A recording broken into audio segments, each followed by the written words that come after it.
মঙ্গলকোটে আবাসে দুর্নীতি এবং ফের নিশানায় প্রাক্তন তৃণমূলের প্রধান, তার বিরুদ্ধে আবাসে দুর্নীতির অভিযোগ উঠেছে এবং কৈচল 1 নম্বর গ্রাম পঞ্চায়েতের প্রাক্তন প্রধান, তার বিরুদ্ধে উঠছে এই অভিযোগ। কোনো ঘরের আবেদন করিনি, টাকা কে তুলেছে কিছুই জানি না, পঞ্চায়েত থেকে কে টাকা মেরেছে কিছুই জানি না, অভিযোগ উপভোক্তাদের। পুরো তালিকায় তদন্ত হলে আরো বড় দুর্নীতির ছবি সামনে আসবে। বিডিও অফিসে লিখিতভাবে তদন্তের দাবি জানিয়েছেন বিজেপি বিধায়ক। ব্যাংক অ্যাকাউন্টে টাকা ঢুকেছে স্বীকার তৃণমূলেরই এক পঞ্চায়েত সদস্যর। দুর্নীতির অভিযোগ সামনে আসার পর থেকেই এলাকা ছাড়া ওই প্রাক্তন তৃণমূল প্রধান। বিডিও অফিসে বিষয়টি নিয়ে আলোচনা করব, দাবি এক্সিকিউটিভ অ্যাসিস্ট্যান্টের।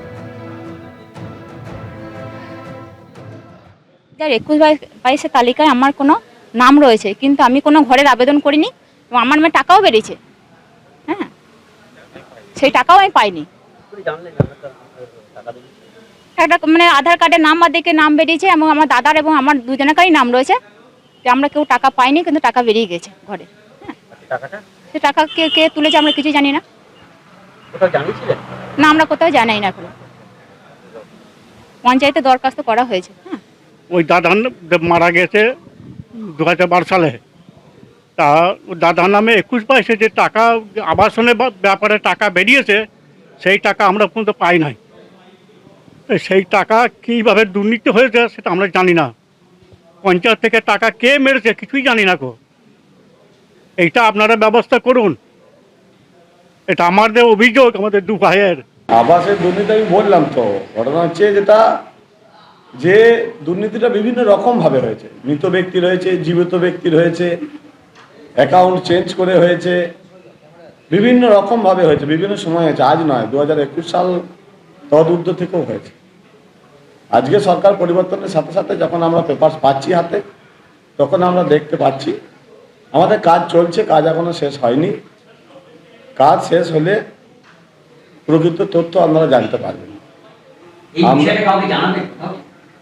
হ্যাঁ, জানাবো তো বটেই, জানানো অতির মধ্যে বিডিওকে জানানো হয়েছে, আর তদূর্ধ্ব এসডিও ডিএম সব জায়গাতেই বলা হয়েছে মৌখিকভাবে।